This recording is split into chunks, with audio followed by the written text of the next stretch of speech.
So I want to start by thanking Natan Sharansky for coming to Google. He is going to be giving us a talk, and we're going to have some question and answer. And I'm going to give a few highlights of his background, but not too many, because I know Natan's story of his background will be much more exciting than me repeating it now. But I will say that Google and Natan Sharansky share a lot of things in common. So the first thing I'll say is that he graduated with a degree in computer science. So you are in good company here. Probably about more than half the company probably has a degree in computer science or something close to it. So you're in the company of friends. And the second thing I'll say about Natan Sharansky is, well, I first heard about him when I was a kid in the 80s as really being one of the foremost dissidents and spokesperson for Soviet Jewry. So for really anyone living here, this was a huge initiative for us, and I certainly heard a lot about him, and he did a great job of putting a face to the Soviet Jewry there.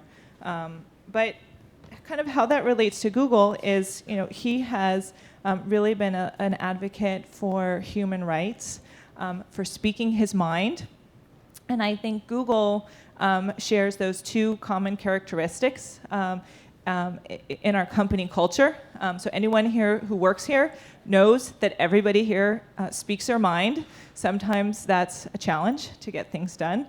And the company has a very, very deep commitment to human rights. I think probably illustrated most recently by what our statement with China. And he also has done a number of really important things after leaving Russia, and especially being in 4 successive Israeli governments, which I'm sure you'll hear more about, and being an author. One of them is very close to our company motto. It's a variant of it. Our motto is, well, one of them is do no evil, and his is fear no evil. So I see a lot of commonality here between the company and Natan. So I welcome you to hear all your thoughts, questions, or anything we can answer for you. I would like to start by thanking the Jewish Community Federation for hosting and sponsoring the visit to the Bay Area. And I would like to invite Jennifer Gorovitz to come up here and say a few words, and then we'll kick off with Natan's talk. Thank you. Thanks, Susan.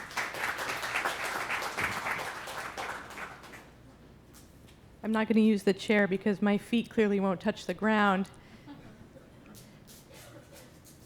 It's wonderful to be with all of you. We're grateful that you have us here today. I want to thank Susan and Dennis for your gracious hospitality. This is really a fitting place for us to be today. Fitting because Google has been such a revolutionary and a change agent, and Natan Sharansky has been a revolutionary and a change agent for all of his adult life, and is truly responsible for saving or improving more than 1 million lives. It's also fitting because a year ago, when I assumed this role, our leaders began to say, and have consistently said since that time, Jen, the Federation really needs to be like Google, nimble, adaptive, visionary, a connector to the utmost degree. So I thank you for setting this benchmark for me. I'm currently leading the Federation through a strategic reinvention with you very much in mind. In the meantime, I thank you for making it infinitely easier for people to find us and all that we do, and to connect with one of our many community building groups, either online, in person, or both. Federation, for those of you who may not know, was created 100 years ago to solve the most significant Jewish challenge of the day. Then in 1910, it was a massive immigration of thousands of Jews with $5 or less in their pockets, my great-grandfather included. There were brand new social welfare organizations and the need for very significant fundraising, collaboration, and organization for the community as a whole. In 1910, remember, Jews had never been fully accepted in any society, never completely safe anywhere they landed.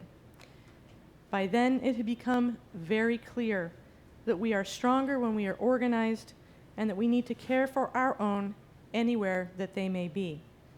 Couple that with the Torah's 32 references to the mitzvah of tzedakah, social justice, and the 18th century rabbinic invention of tikkun olam, the imperative to repair not just the Jewish world, but the broader world in which we live, and these became the pillars of the Federation, solving big challenges and working as a community foundation to strengthen community. Year after year, decade after decade, enormous issues continued to face the Jewish community as well as the rest of the world, and Federation was always and continues to be the first responder. We have always been there to make sure the community is safe, strong, vibrant, including through 2 world wars, the Great Depression, the Holocaust, Israel's independence and 5 wars, and ongoing terrorist threats through today. Beginning in the 1970s, the Bay Area community took on the human rights and immigration issues of Soviet Jews. And after years and years of local sit-ins, demonstrations, trips to the former Soviet Union, and a campaign locally that raised $29 million in support of a $1 billion national effort, Natan's dream and the dream of 1 million Soviet Jews was realized to leave the former Soviet Union and to live freely and openly without fear, hunger, imprisonment, or injury.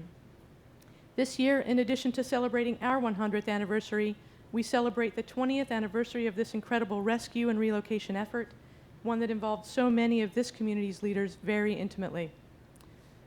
Throughout these many years, Federation, in its dual role as the ongoing philanthropic engine for vibrant Jewish life and a caring community, has done this in 2 ways. First, raising over $20 million annually to invest in the community to strengthen Jewish life here in Israel and around the world, and also through the Center of Philanthropy, which I'll talk about in just a moment. Annually, we invest in specific portfolios. First, engagement. We open as many doors as possible to Jewish living, remove as many barriers to access, including those that make Jewish life not affordable for many people, and focus on youth education and young adult philanthropy. For example, a few years ago, we made our largest endowment gift of $10 million to build the local Toby Carrett campus for Jewish life. In the last year alone, we granted more than $1.6 million in scholarships for our day schools and camps. And we have just launched a venture-style philanthropy initiative in which 21 to 45-year-olds will connect with each other to select among their peers the very best models of innovative Jewish living. This sector, the key ingredient for Jewish connections and continuity, garnered an investment from us of about $10 million of annual funds this year. Second, Israel and overseas. There we strengthen democracy in Israel, build bridges during a time of increasing isolation, and care for Jews everywhere around the world. This is a time not to shy away from Israel's complex issues, but to educate ourselves and to find ways to help. We do this work by making it possible to send as many kids as we can on birthright trips. These are free trips for young adults to Israel, by populating all of our Northern California college campuses with shlichim, that is young adults who come from Natan's organization, Jaffe, to work through our Hillels, and by funding disadvantaged youth and elderly in Israel. We also work on pluralism by creating leaders in Israel who will strengthen tolerance in Israeli society. This sector garnered an investment last year of more than $4.3 million. And finally, our third sector, creating a caring community of Jews, especially for those who would be virtually invisible. Those Jews who live in poverty in the Bay Area, the former Soviet Union, and in Israel, single-parent families, children with special needs, and the elderly poor. In this sector, we also invested $4.3 million this year. And second, as I mentioned earlier, we are really a center of philanthropy, providing donor-involved solutions that are tax efficient, provide great investments, and provide a staff of experts to advise on the philanthropic vision, mission, and values of each donor, and to research the world's charities so that we can facilitate philanthropy to any public charity one could imagine. We appreciate that in this era of globalization and nearly complete Jewish integration, our efforts to help anyone, anywhere in the world are just as much our imperative as ensuring that the Jewish community is strong. The JCF enables the individual to leverage his or her own dollars for good through collaboration with us, with other funders, and with networks. The leverage that comes from acting as an interconnected group. The Jews as a people have always seen themselves as a global people through time and space, just as many philanthropists have come to view themselves as global in their orientation through time and space. And so the Federation, as a community foundation, construe the world in this way too, as a connector, a convener, a collaborator, and a leveraging resource. We really do have something in common with Google. I know it's a stretch, but we're trying. The message of the Federation is that each and every one of us plays a vital role in a collective that has the power to have enormous impact on our community and on our world. In our own individual ways, acting on our own values, thinking creatively, strategically, and generously, through an annual community investment, through a donor-advised fund, or through an endowed fund, we are part of a powerful and generous interconnected community. We are all in this together to save lives, to improve lives, and to transform lives. That's the power of our Federation community, one that manages and stewards over $1 billion of assets, and last year granted more than $154 million all over the world from our annual fund, our 900 plus donor-advised funds, and our 70 foundations and endowed funds. A thriving community needs many things: great vision, financial investment, builders, sustainers, a thick web of connection, and heart. We are here to make sure that all of these ingredients come together for joy, for meaning, for family, for continuity, from generation to generation. Please join me in welcoming Natan Sharansky, our featured speaker today.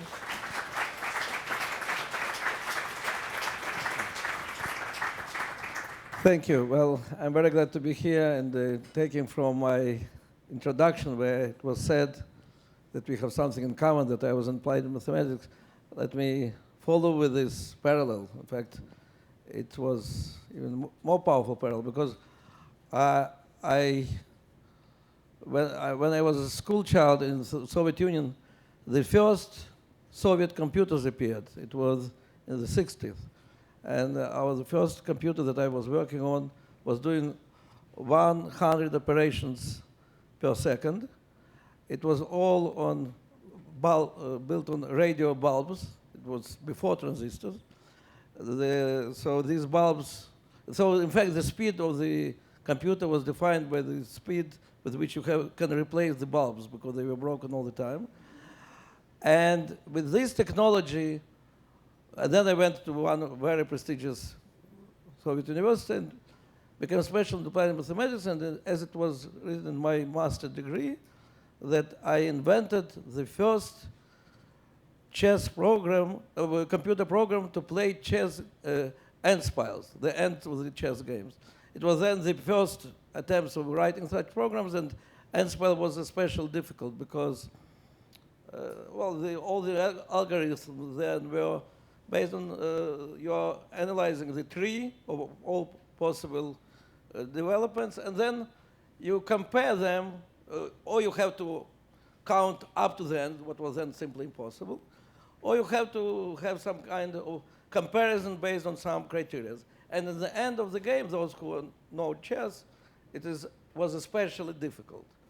And so I created the semantical program, which was dealing with artificial intellect, which tried not only to have formal comparison, but tried to have some logic of the battle, how you're building strategy. You go from the beginning to the end, then you go from the end to the beginning, and then again, I will not go into the details, but really, I tried to simulate the building of the strategy in an analytical way, and I was very proud of it. It was written the first time you have this endgame.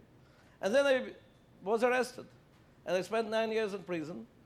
And when I was released, while in prison, in punishing cell, in solitary confinement, I had a lot of experience of playing chess in my head with myself, and I won all these games. But really, I didn't have an opportunity to improve my work with computer programming. So in those, after 9 years that I was in prison, 4 generations of computers were born and died. So I went into the absolutely new world. It was just, there were personal computers. It was absolutely different. Yeah. So I understood there is no way that I can compete, and all my powerful program already had no meaning, because then appeared, a few years after this, real powerful search engines like Google, which denied all what I was doing. In fact, they simply ignored all this. And so I decided that I really have to change my profession, so I didn't go back to this, and I'm simply enjoying. I'm the client of Google and of these great things that you're doing. Now, the second thing which I wanted to say, and I'm glad that it was said, that in fact I was very pleased. I even tried to send my personal appreciation to the heads of Google for the position which you took in China. Because the one who spent a lot of years in struggling for freedom and democracy, and then in the last years trying to build international support of democratic dissidents all over the world. I organized a big international conference of democratic dissidents. You will see Gary Kasparov I just saw, one of my good friends. But people like him, acting in China, in Egypt, in Syria, in many other countries. And I know from my experience and their experience how international solidarity is important, and how betraying is the behavior of those people in the free world who are ready to cooperate with all the dictators in the world only to have their business. And always the explanation is, if you will not do it, somebody else will do it. And about China, I heard it from many businessmen. And it was also very upsetting to see how this great weapon of freedom, which was invented in our times when we were dissidents in the former Soviet Union, there were no CNN and no internet, and it was so easy to authorities to cut us from all the world. It was so difficult to bring information to the citizens of the Soviet Union, which we were doing through, in a very difficult way, through foreign radio stations by risking the life of many people. And here we have internet, here we have such powerful weapon, and it is used, if you know Iranian dissidents, it is one of their main weapons. So, and then this internet is used by secret police to discover their political opponents and to repress them. That was very painful and disappointing, and so I am very glad that Google became pioneer in this field, and I can only hope that in spite of many businessmen who think that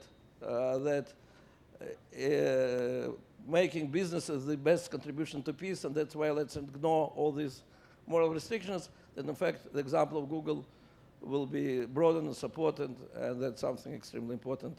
And for this, you deserve a lot of credit, in addition to the fact that you invented a search engine which destroyed all my theories which I was building before I went to Okay, now let's talk about the topic that I really feel myself specialist in, and that's freedom, fighting against dictatorship, and what is the source of this power which we are getting. And I based mainly on my personal experience. Well, I see, for good and for bad, most of you are so young that you have no idea what is the world with communism. But there was a regime which technically was taking 1/6 part of the earth, politically was controlling 1/3 of the earth, physically it was a regime which controlled 200 million people of the citizens of the former Soviet Union, and it was controlling not only their physical life, but their minds. In fact, a regime which ideologically, in the beginning of the 20th century, came with the idea that now we are creating society of equal people, that everybody is equal, there is no exploitation of one by the other, but in order they will be absolutely equal, there should be no differences. And that's why they should have no property. All the property will be taken by the state, and state will decide how to distribute the property. And there will be no national or religious differences. And that's why we will destroy nationalism, we will destroy religion. Everybody has to be loyal to our ideology and not to anything else. And because the nature of the people was resisting to this, so they, in the beginning, as Lenin wrote, if you will have to kill a bunch of capitalists who are preventing us from having society where everybody will be equal, so we will have to kill them. So they start killing from hundreds and then thousands and tens of thousands, hundreds of thousands, tens of millions. And then now historians are discussing whether the number of victims of this regime, of their own citizens, was 20 million or 30 million or 40 million. It's really even difficult to appreciate. But that was the result of this attempt to create society where there is no, everybody is equal. As a result, I was already the second, if not the third generation, of absolutely assimilated Soviet Jews. And what is assimilated? I lived in the big city in Ukraine with 500,000 population, with at least 50,000 Jews, and I knew nothing about my history, about my holidays, about my tradition, about anything. More than this, I was born a few years after Holocaust in the places where hundreds of thousands of my people and also many of my relatives were killed, and we grew knowing nothing about Holocaust. We knew, of course, about great victory of Soviet Union over Hitler, but the fact that there were millions killed only for being Jewish, we didn't know. It was deprived from our knowledge. It was deliberately done in order not to do anything which can give us kind of or national pride or national desire or whatever. And at the same time, we knew very well that we are Jewish. Why? Because it is written in the idea of your parents, and there is a lot of anti-Semitism, a lot of restrictions. All the discussion at home is what is possible and what is not possible to do. And as a result, the message which we are getting from our parents is that because you are Jews, you must be the best in physics, or in mathematics, or in chess, or in music. It doesn't matter in what, but you must be the best in your profession. That's why you can go to this tower of science or what, and maybe then you'll be protected as Jews. Maybe you'll suffer less. And that was the idea, how to survive, to become good specialists, and how to survive. And then we thought we were deprived of identity. But we were also deprived of freedom. It was clear for us from our childhood that we live under dictatorship. I always tell a story when I became loyal citizen, simply because it shows, in one short story, it shows immediately what was the state of mind of Soviet people. I was 5 years old when Stalin died. Though you're young, but probably you know who was Stalin. And so when Stalin died, I came home from kindergarten, and we lived then in communal apartments, 3, 4, 5 families in one apartment with one kitchen, with one toilet, and so on. And father, making sure that neighbors don't hear, told me that Stalin was an awful man. He killed a lot of people. We Jews were in big danger, but now we are saved, and I should remember all my life that miracle happened, Stalin died. But he said, don't tell it to anybody. Do what everybody does. The next day I go to kindergarten, and then the kindergarten I cry together with all children because Stalin died, and I sing song how grateful we are to the great leader of all the people, Stalin, who gave us such a happy childhood. That is the words of the song. So I sing it, I cry, and I remember a miracle happened. I should be very happy Stalin died. That is typical state of mind of a loyal Soviet citizen. It's double think. You don't believe in this regime, and with the time every dictatorial regime, as I later tried to show in my books, every dictatorial regime, the number of double thinkers is growing with the time.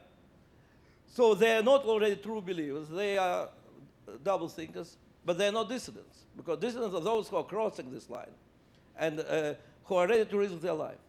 But to think that we will cross this line and will become dissidents, why to risk your life? There is no value in this life. The only value is how to survive, how to become good specialists and work in your ivory tower, and that's it. And of course, you feel yourself very uncomfortable. You don't have any strength to fight against it. So I was deprived of freedom and of identity. And I had no force to struggle for anything. When it all changed, two events happened, very important. One was in 1967, Israel emerged victorious against its neighbors who wanted to destroy Israel. And for Soviet Union, it was a very big humiliation, very big humiliation. And because Soviet Union sent a lot of money and a lot of soldiers, in fact, a lot of weapons to Syria and to Egypt, and already started celebrating the victory. And so suddenly it's all changed. And you see how, for the people around you, they are changing their attitude to you. Those who like you and those who hate you. But they connect you with Israel. That even anti-Semitic jokes, and every day there was an anti-Semitic joke, they are about different Jews. Yesterday they were about Jews who are cowards and who want to take money of somebody. Today they are about Jews who are hooligans, who are fighting, who are beating the others. So you understand that for these people, somehow you're connected to Israel. And you want to understand this connection. And you start reading in the underground, because there is no way to read it publicly, from the books which were brought mainly by tourists, American Jews, and not only American tourists, and you discover that there is great history, which starts from Exodus from Egypt, and it's so easy to feel yourself part of that Exodus, and which continues with Exodus of Leon Uris. And Leon Uris, if you read today, it's Boba Mises. It's interesting, but whether it is true or not. But then it was such a powerful discovery that people of our age can be part of this great history. And so suddenly you discover this great history, and you discover that there are Jews who are all over the world who feel solidarity with you. And you feel stronger. You want to be part of this history. And that's what starts giving you this feeling that there are things more important than your physical survival. And that's what will become the big source of strength for me to fight for my rights, for rights of other Jews, and then for the rights of many non-Jews. And there was another important event. Another important event is the letter of Andrei Sakharov. Andrei Sakharov, who with the time became my great friend, my great leader, I would say my great rabbi, but he was not Jewish, so he could not be rabbi. But that was scientist number one in the Soviet Union. There was nobody even close to him. He was the father of hydrogen bomb. He was the great, made great discoveries in theoretical and experimental physics. From the age of 29, he not only was the member of Academy, but he had all the top Soviet awards. There was nobody even closer compared to him. And this man published a letter. It was 1968. Published a letter to the Soviet leaders where he writes that if Soviet leaders will not permit freedom of thought to their citizens, there is no chance that Soviet Union will be a superpower. We have the best physics in the world, the best mathematics in the world, the best talents, but it will mean nothing if we are not giving the freedom of discussion, the freedom of thought to our citizens. Of course, it immediately changed his status. He immediately became a dissident, and he lost all his privileges in the society. But what it meant for me, I thought, look, I am trying to find the way into this castle of science as a young scientist with my funny programs in chess and in computers, and I hope to find the peace to my conscience. Here is the person who is already at the top. He is at the top of this ivory tower. Nobody can be higher than him. And he feels that he cannot continue this life of doublethink that we all have, that he has to say the truth, and he has to demand the truth. And so that had tremendously powerful influence on me. I understood that all these attempts to find peace of mind by hiding in the world of science are impossible. So on one hand, this understanding that it is impossible to adjust yourself because you have freedom of thought and freedom of consciousness, freedom of will. On the other hand, I discover my identity, which gives me a lot of strength. To start fighting. In the beginning, only fighting to say publicly, I really don't want to live in this country, I want to leave this country. But that's by the moment you said it, you already crossed the line. You will lose your job, your apartment will be searched, you will be called for interrogations, many of your friends will ask you to take their names from your telephone book because they don't want to have problems with the secret police. But from this moment, you stop having this double life which you started in the age of 5 from the death of Stalin and which you continue to this day. And then you have enough strength to start fighting for your right to immigrate, and then for the rights of the other people. It's a moment I became the unofficial spokesman of 2 movements, Soviet Jewry movement and human rights movement in the Soviet Union. And I was very actively working with Andrei Sakharov and the other dissidents, and at the same time I was very active in the struggle of Soviet Jews to live as Jews and to go to Israel or to other places. And I got to say that I remember there were people on both sides who were telling me that I cannot continue with this, that you really have to choose. Or you are nationalist, or you are universalist, or you are for the rights of that small tribe, so small family which is called Jews, or you are for the human rights of all the world. And I have to say, I never felt that I have to choose. Not only because I enjoyed being in both of these movements. I really enjoyed fighting KGB in both of these movements. But because I felt there is deep connection. That in order you'll have the strength to fight for freedom of all the mankind, you must have things which are more important for you than your physical survival. You must have your identity. Your desire to belong is the source of power to meet your desire to be free. And I believe these are 2 basic desires of people, to belong and to be free. And only when they are connected together, you can have great results. From this point, our experience was, to some extent, opposite the experience of our grandfathers, of those of our grandfathers who joined communist revolution. Because what was the idea of communist revolution? The idea, then many Jews decided at that moment, finally, we don't have to think only about our small tribe, about our shtetl. We can finally fight for the great ideal of equality and freedom for all the world, to be people of humanity. And those who believed in it, they helped to create one of the most awful regimes in the history, which killed tens of millions of its citizens, including all those naive idealists who joined the revolution. From this point, we went in the opposite direction. We went back to our shtetl, to our tribe, to our people, to our language, to our history. And there we found strength to fight for the better for all the world. I can tell you that not only in my dissident activity, but in prison, my best friends were people with strong identities. Why? Because in prison, you can never know who is the real and who is not. Because KGB succeeded to create an atmosphere that among 200 million people, nobody knows who is informer, who is not. But in prison, where KGB decides with whom you will be in one cell, of course they can decide, you suspect everybody. And what you find out, that the best way to know something about a person, if this person has strong identity of his or her own. If this person has things for which he is ready to die for. My closest friend was a religious Christian activist who was persecuted for teaching Christianity to the young children. He himself was young, but for the young people. And in the prison, he was ready to die for his views, but not to cooperate with KGB.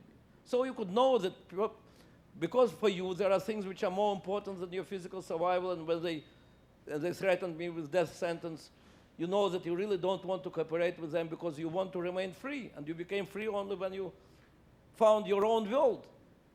So the same is to the other people. That's why Pentecostals and Ukrainian nationalists and Armenian dissidents, they were my best friends because I knew that I can rely on them as they can rely on me. So this connection between freedom and identity was very powerfully seen there. Now, the free world, we could never survive in our struggle in one day if from the very first day it didn't become the struggle of all the Jews of the world and then also all free people of the world.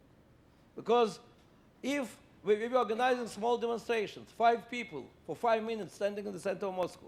Why? Because you couldn't have more than 5 people, because then KGB will know in advance and there'll be no demonstration. You couldn't, even if KGB doesn't know in advance, you cannot stand with the slogan, freedom to political prisoners in the center of Moscow more than 5 minutes before your arrest. And then you're punished, and some are punished by years of prison. And you can ask, so what is the sense of this stupid demonstration for 5 minutes of pleasure of standing in the center of Moscow? You're getting 5 years of imprisonment.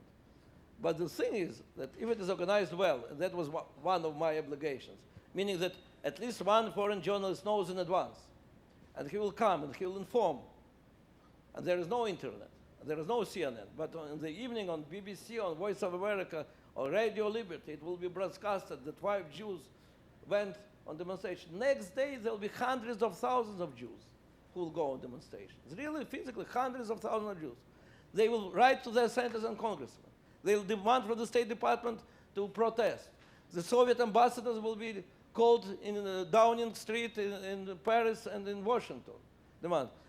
American legislators will passed special legislation connecting freedom of immigration with all the trade interests of the former Soviet Union. And that is how the struggle was built. KGB, when we were there for a year and a half, they were interrogating me and threatening me and so on. And they were saying, what are you building your hopes on? Look who you're supporting you. They're only a bunch of students and housewives. And we are KGB. And they gave great definition.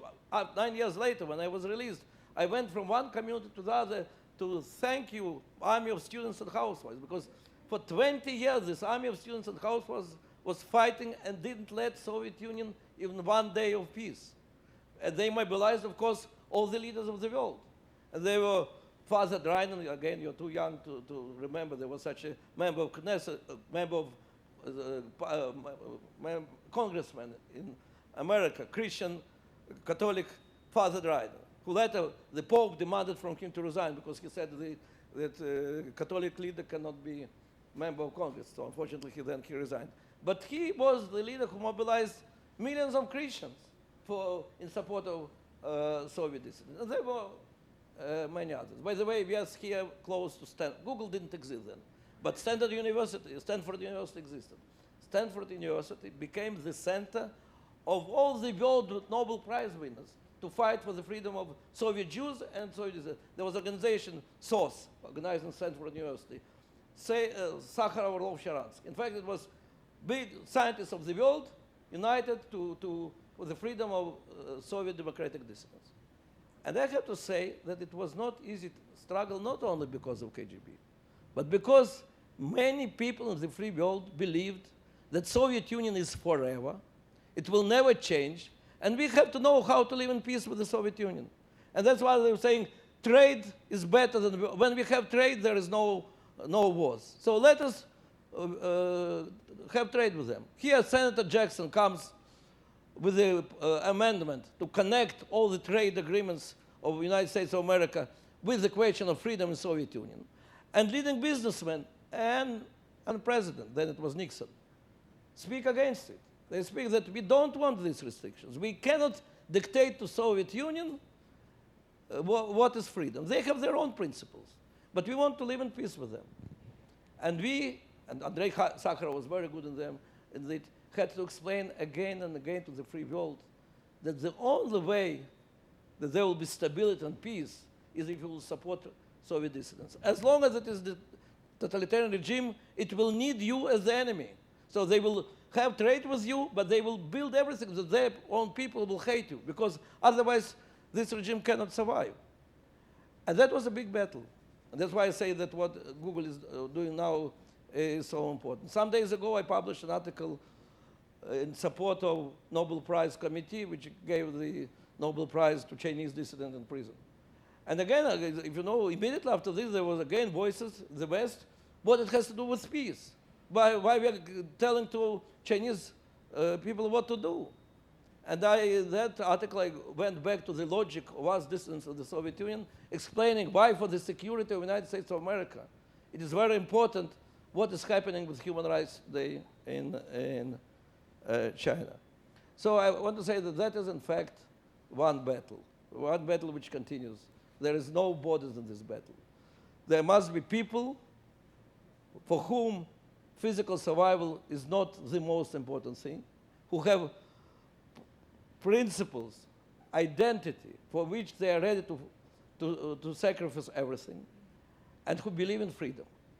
And these people have to be supported by all the free world, and that is the only way to guarantee freedom and stability in the world. Well, I said it in 10 minutes. All my 3 books are about it, so those of us who want to understand my ideas better, please go to Google, find my three books. One is about my experience in Soviet prison, another is about the case for democracy, and the third is about defending identity. So it's all these topics together. Today, then I was in Israeli governments. When Prime Minister Netanyahu proposed me again to go to politics, I said no, no. I was 9 years in prison. I was 9 years in Israeli politics. I think I have good balance. I really don't want. Then he asked whether I want to be in the government. I told him, look, I was in 4 different Israeli governments, and I twice resigned. In comparison, I was in 4 different prisons. I never resigned. They asked me many times to sign a letter and to resign, and I refused to resign. So probably something wrong. And then he said, so what do you want? I said, I want to be chairman of Jewish Agency, and that's why I'm the chairman of Jewish Agency. Jewish Agency is a unique organization which is a global table of Jewish people and the Israeli government, which tries to connect between Israel and Jewish communities all over the world. And I know the power of this connection. I know how this connection inspired us and gave us strength to fight for freedom, and I know that it is also true today. So thank you for inviting me. I'm glad to be here. I see that in 2 days from now there will be Gary Kasparov speaking, my great friend. When I gave him my last book, I wrote there to dissident Kasparov from chess player Sharansky, because so the life has very interesting twists. I am very glad that you are a place which attracts leading democratic dissidents. They need your support. You have a very powerful weapon in your hands, which gives opportunity to make dissemination of information much easier, unbelievably easier. What the biggest problem was how to reach Soviet people in the Soviet Union with our truth. And today you have this weapon, which also can be used by our enemies. So don't let it cross our enemies, and keep supporting freedom in the world. Thank you.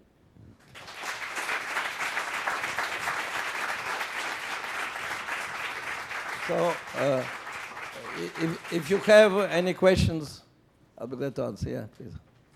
Thank you very much for coming. It must have been very hard along the way, and you must have had doubts.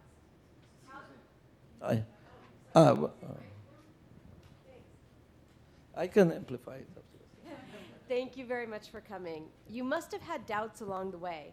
How did you maintain your focus and your ability to continue going on despite how hard it was? You must have, along the line, thought it wasn't worth it. Well, that's an interesting question. I recommend you to read my 3 books about it. But briefly, I'll tell you. It's true that it was a long and difficult way. And I think if in the beginning, before I made my first step, somebody would tell me that if you'll do it, you'll go to prison, and you can be sentenced to death. You'll be accused in high treason, and you will be 405 days in the punishing cell, and you will be 5 years in solitary confinement, and you will be this, probably then I would not do it. Probably, I don't know. But it doesn't go this way. It goes step by step. First, you feel yourself enslaved. Then you discover the power of identity, and it gives you a lot of big desire to belong to this history and to these people. Then you discover the power of freedom. You start saying your mind, speaking your mind. And it is such a powerful state of mind. You really don't want to go back. And then you're becoming part of the struggle, which becomes very important. And you really feel yourself part of some important historical struggle. Then in prison, when they start proposing you different types of compromises, big compromises and small compromises, and you know, rather, the moment you start making with them compromises, you will lose this freedom. You really feel yourself, even in prison, you feel yourself free person, and then you're a slave. You don't want to go back. And then, of course, there is a question how you keep it every day. For example, especially I was 405 days in punishing cell. Punishing cell, by their law, you're not supposed to be more than 15 days because you can become crazy. It's very cold, very dark, 3 pieces of bread, 3 cups of water, nobody to talk to. You're supposed to become crazy, simply. And officially, it is to no more than 15 days. I was kept 405 days there. So first of all, every day you have to remind yourself how important you are, that you are part of that great history, and one word of you can influence on everything. They tried to convince me that there was Galileo Galilei, such a great scientist, and he cooperated with Inquisition.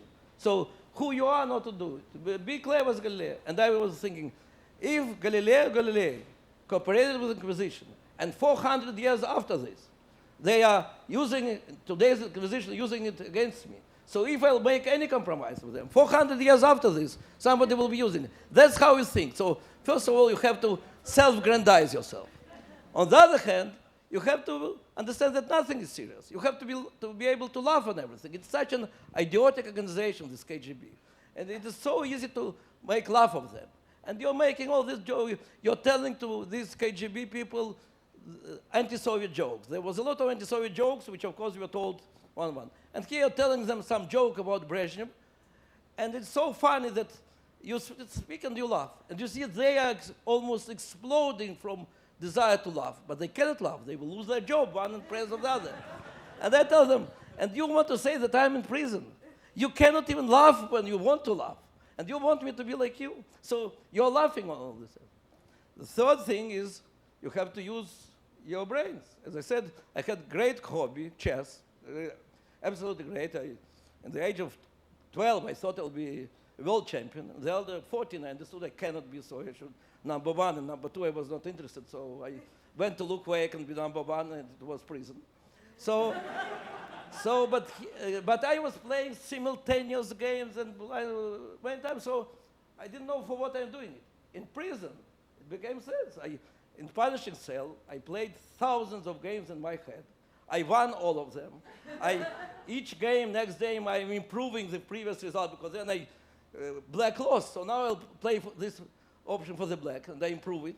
And so instead of being degrading intellectually, I'm becoming better and better. And the final, most important thing, my great other hobby was singing. And I enjoyed singing, but the moment I start singing in the kindergarten, the nanny says, and you wait, you'll sing after. Because the people really didn't like when I was singing. I was destroying every melody. And I tried in school, in summer camp, everywhere. People say, no, please don't. So finally, in the punishing cell, I understood that is the moment which nanny promised, that you'll sing later. So in political prison, where there must be silence like in grave, because you're not supposed to say, you're not supposed to know what's happening. Who else is in prison? So yeah, I have nothing to lose. I'm already 400 days in punishing cell, 5 years in solitary confinement. I sing with all the power of my lungs, something very Zionist, very good. And they're becoming crazy. First of all, they don't understand what I'm saying in Hebrew. And second, they don't enjoy my singing. And so it's such a pleasure. So that's how I sang for 9 years, okay? Okay.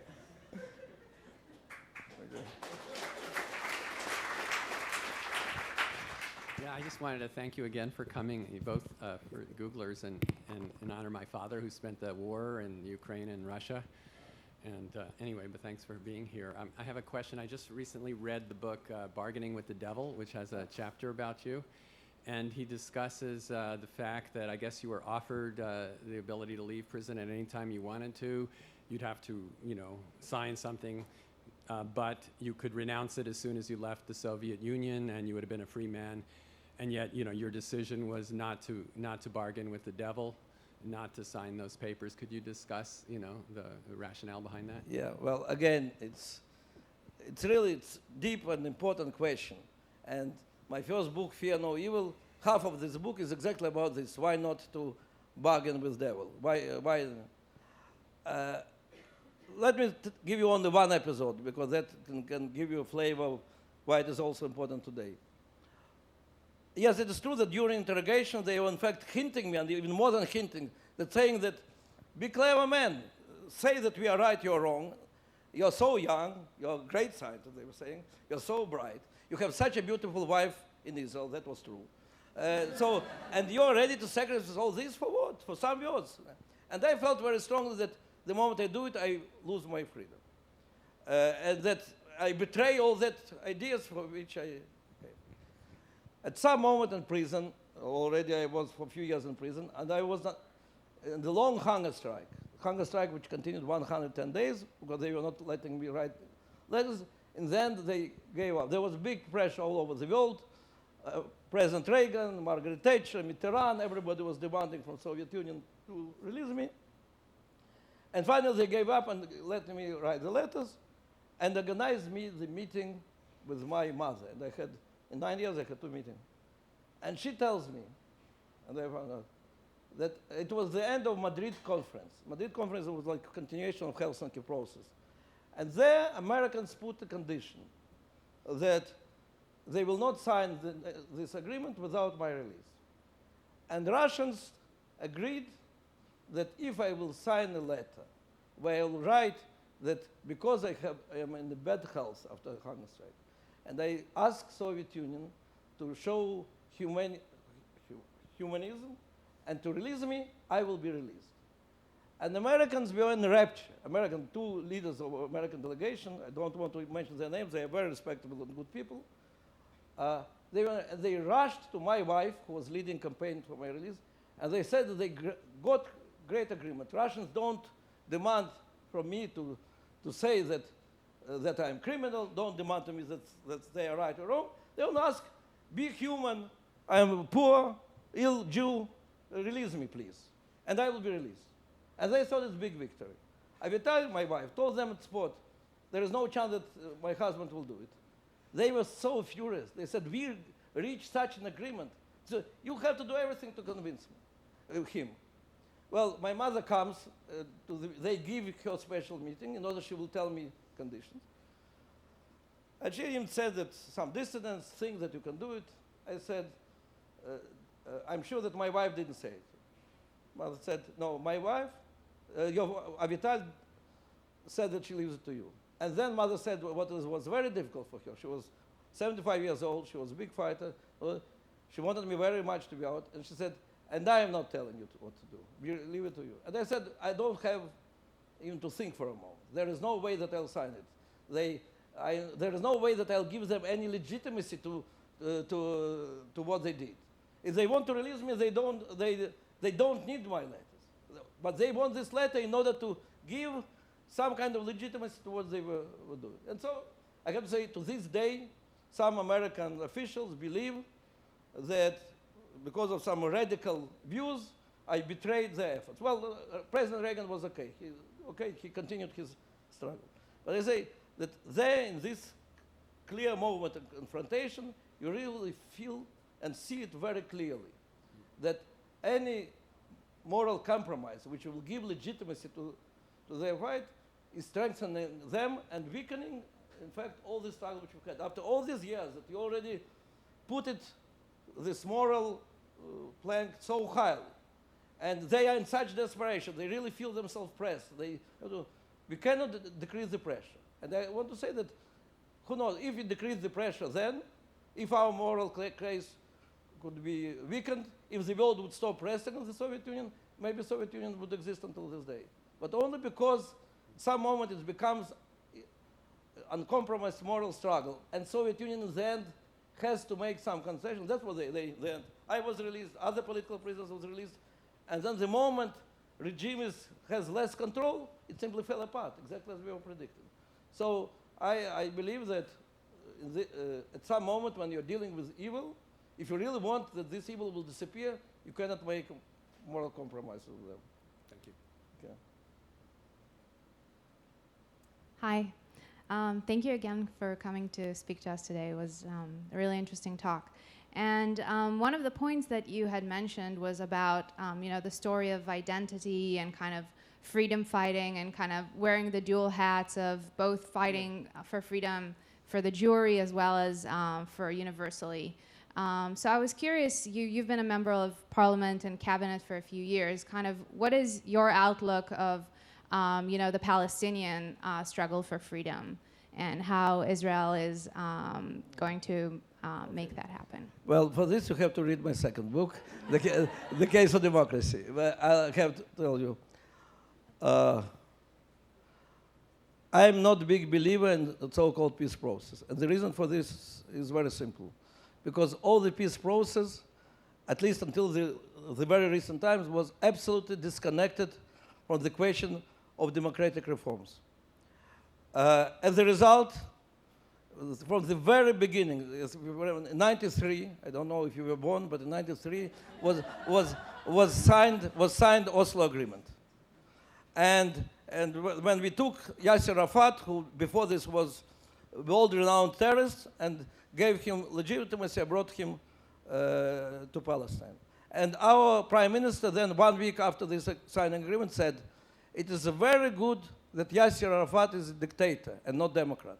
Because as a dictator who is not restricted by human rights, Supreme Court, and hard-bleeding liberals, I quote, he will fight Hamas much better than we can do it.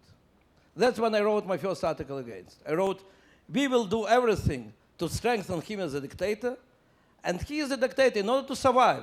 We'll do everything that Palestinians will hate us, because otherwise he cannot really control his own people. And that it should be our interest that he will be controlled by Supreme Court, by his Supreme Court, by his human rights organizations, and by real hard-bleeding liberals, or free press, whatever was there.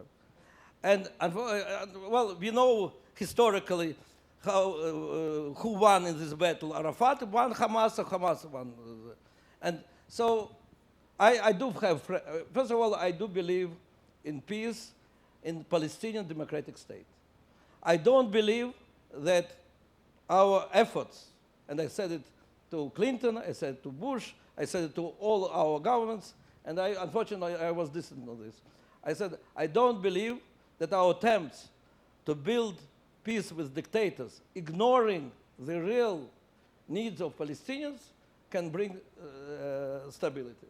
And unfortunately, each time when we were doing this, it happened to be right. Now, I do have friends, Palestinians, who are real Democrats.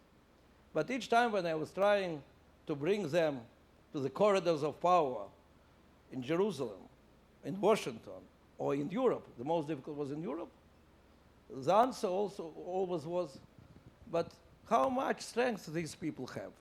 We have to deal with those who really can control the situation. That's why we have to deal with Yasser Arafat. That's why we have to deal with Abu Allah, Abu Mazen, and so on, because they have the real power. I can speak a lot about situation with human rights and Palestinian Authority, about the rights of women, about the rights of gays. Sometimes I appear on campus with Palestinian gays and with some others who can tell you a lot about situation.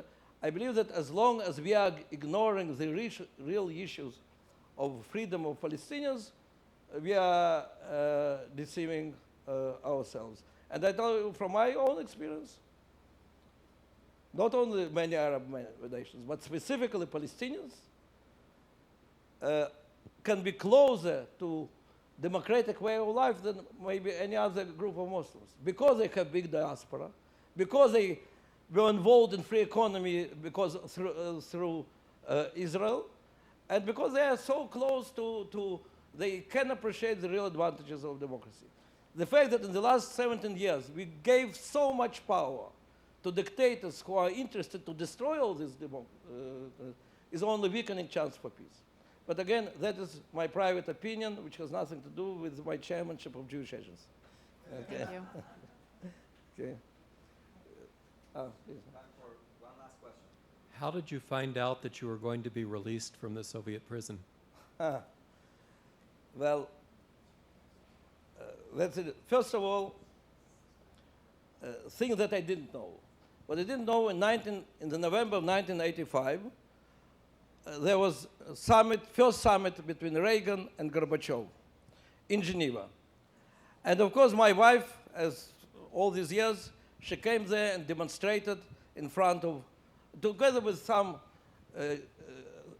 students and housewives from from New York, from Toronto, from Paris, who came and demonstrated her and with her. And she was demonstrating, she was in the uniform of the prisoner, or as the Westerners think that that is the uniform of the prisoner, it doesn't matter. But it was,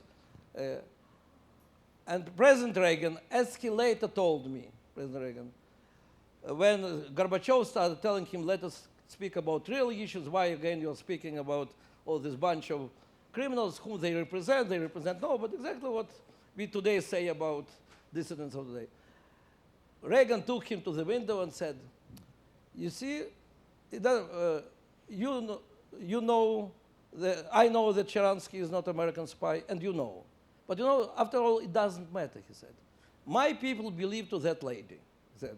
And as long as she is demonstrating, they will not trust you. So we really have to start from this. I knew nothing about it. 3 days after this, I am in Siberia in punishing cell, again, very weak, lying on the floor. I don't have any strength to move. Suddenly they take me from this punishing cell and move to the hospital. And they start, to the prison hospital, and they start feeding me. And they feed me with things which I already forgot that they exist. When they brought me eggs, I didn't understand what it is. For 9 years, I didn't see eggs. And meat, and butter, and milk, things which I didn't see these 9 years. Well, thanks God, at that moment, I didn't know that as a Jew, I'm not supposed to eat butter and meat together, so I ate everything. Everything what they brought me, I ate. More than this, they started giving me injections of glucose. It's some special vitamins, which they were injecting me in Vienna in order, and it gave me a lot of strength. They gave me 2 hours of walk every day in the snow, in the sun in Siberia, when for half a year I didn't see any sun. And suddenly I started feeling myself stronger and stronger. I could walk, I could make exercise. I added 15 kilos.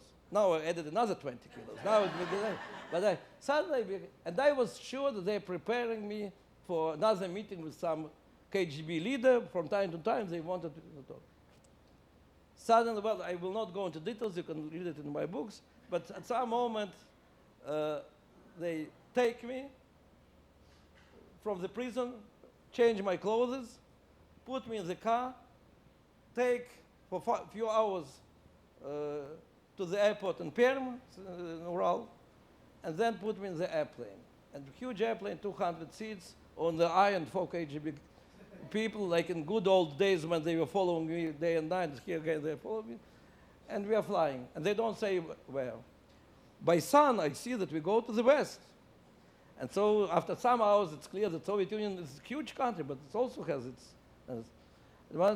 they informed me officially in solemn voice that there is a special decision of Soviet government for my bad behavior unworthy of the Soviet citizenship. I am deprived of Soviet citizenship and exiled from Soviet Union. So then I tell them, it's such a solemn moment, I say, I want to make a statement. They said, no, we don't need a statement. It's enough, you spoke enough. But I feel such a great audience, 4 KGB men, I have to make that. And I insist, and I say that I declare now that I never was American spy, but I was fighting for freedom, and I hope and I'm sure the day will come when all 200 million Soviet people will get freedom as I get it today. And I said, so I felt it's very important for me to say that. I don't know why it was important for me to say to them that they're not American spy, but it was such an important moment. And then we land, and I all the time look that now I'll see my wife. And then I see there is DDR. DDR is German Democratic Republic, which doesn't exist today. So, oh my God, then I will not see, of course, German Democratic Republic. And they tell me, you see there in the car, we don't, and there is a lot of journalists, cameras and so on. And they say, we don't want to go out, now you will be soon free. You go straight to that car. Agreed? And the moment he said agreed, I said, what do you mean agreed? All these years I never agreed with you. You tell me to go straight, I'll go zigzags. So they said, well, because it was really very important not to give up on anything to them. So they say, okay, then, so they went, stood on 2 sides, and I, as promised, I went zigzags to the car. Bakitsur, shortly speaking, they took me on the Glinica Bridge between Eastern Berlin and Western Berlin, which don't exist today, between Eastern Germany and Western Germany, which doesn't exist today, between the world of communism, which doesn't exist today, and the world of freedom. And the American ambassador took me through over the bridge, and then I said, where is the border? And he said, this line is the border. And I forgot to say that they gave me civil clothes, and all it was very big on me, as you can understand. But they didn't give me the belt, because prisoners are not supposed to have belt. So they gave me some rope, which was keeping my pants. So when they said, that's the border, I jumped over it, and the rope broke. And so I came here. So each time when they ask, what was your first thought when you entered freedom, I said, how not to lose my pants.